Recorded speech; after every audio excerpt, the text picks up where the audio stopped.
It is the most advanced, most expensive, and most lethal warship ever put to sea. The USS Gerald R. Ford, a $13 billion floating fortress, packing an air wing that can outgun the entire air forces of most nations. It was built to withstand the worst the 21st century could throw at it. But in March of 2026, the mighty USS Ford wasn't damaged by missile or torpedo. It was damaged by a closed dryer.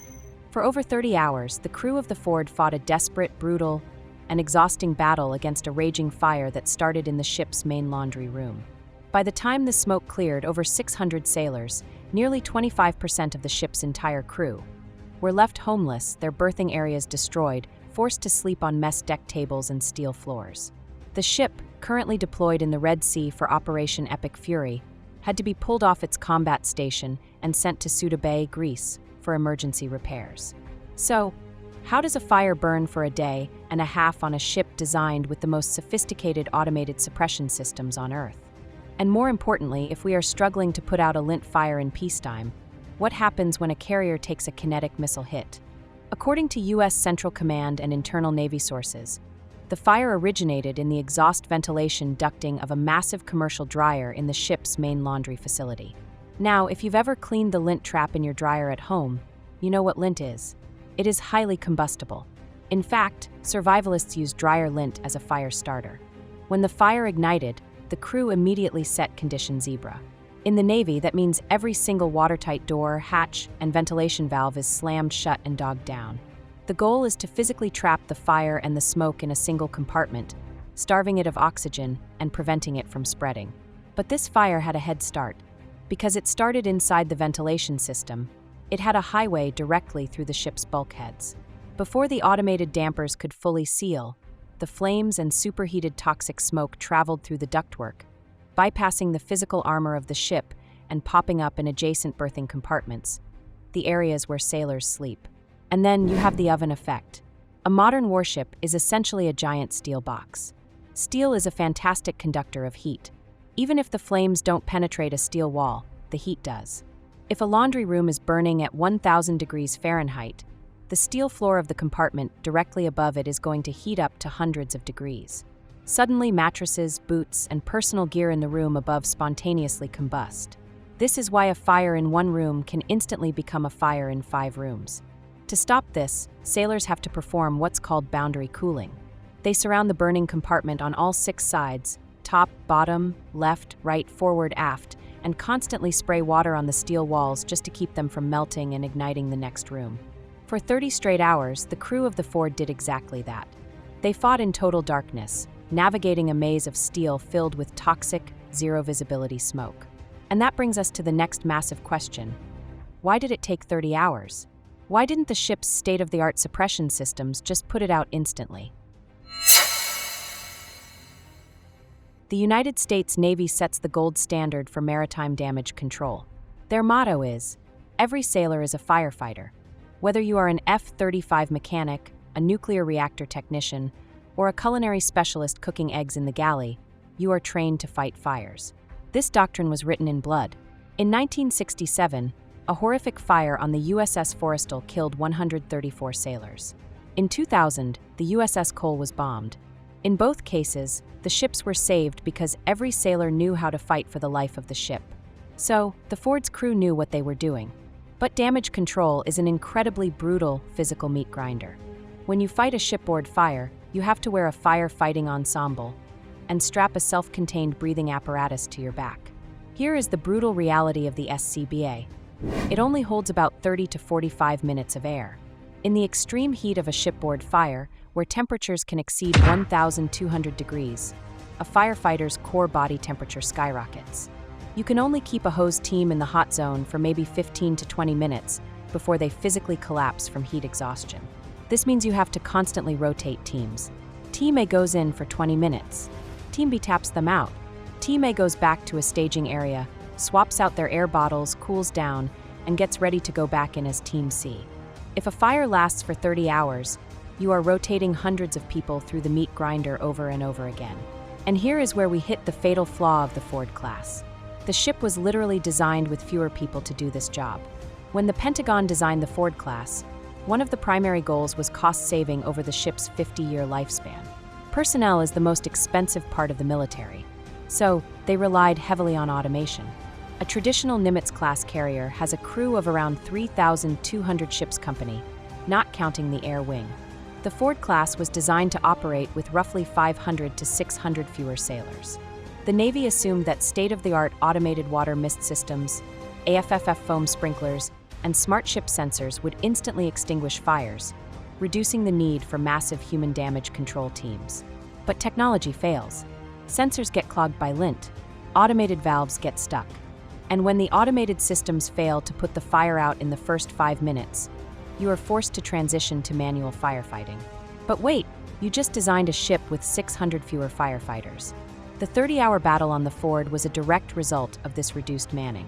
The damage control teams were stretched to their absolute physical limits. They didn't have the deep bench of manpower that older carriers had. Sailors were fighting fires until their air ran out, resting for a few minutes, and going right back in because there was no one else to relieve them.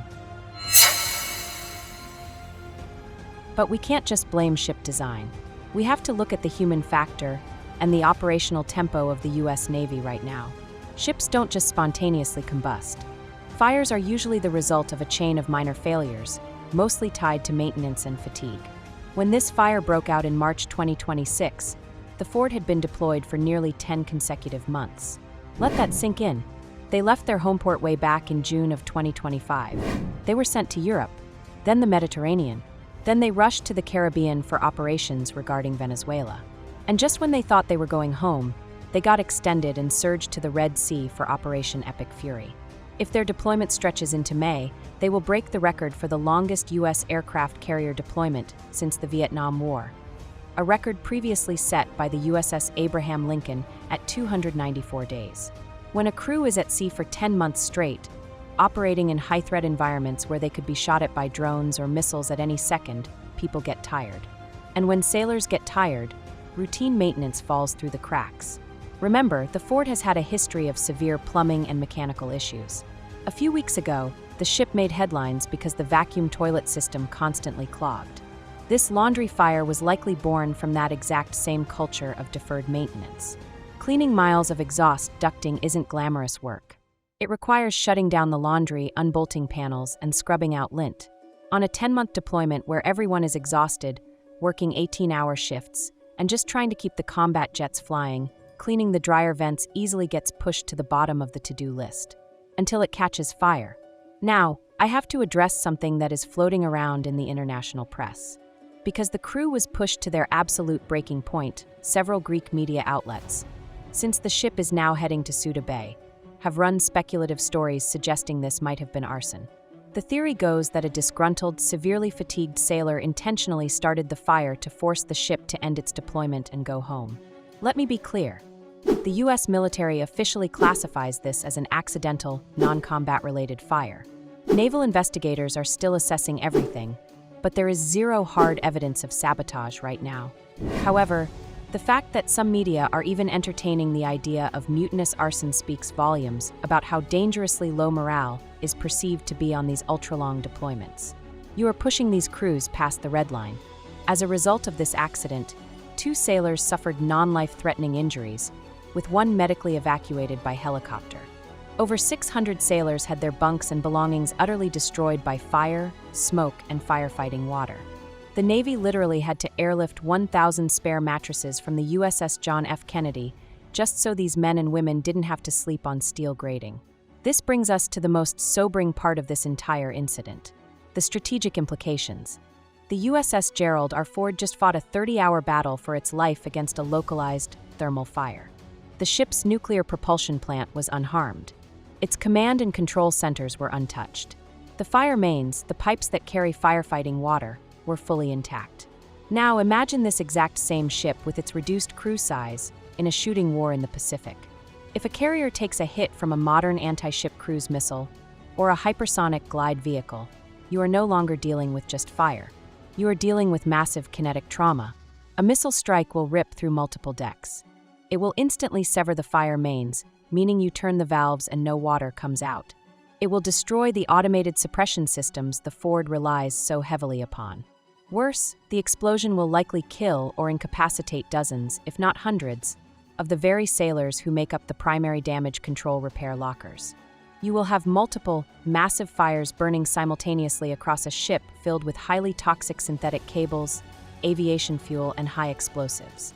If it takes a fully healthy, uninjured crew 30 hours to put out a lint fire with all of their equipment working perfectly, how long will it take a decimated crew, with no water pressure, to save the ship after a missile strike?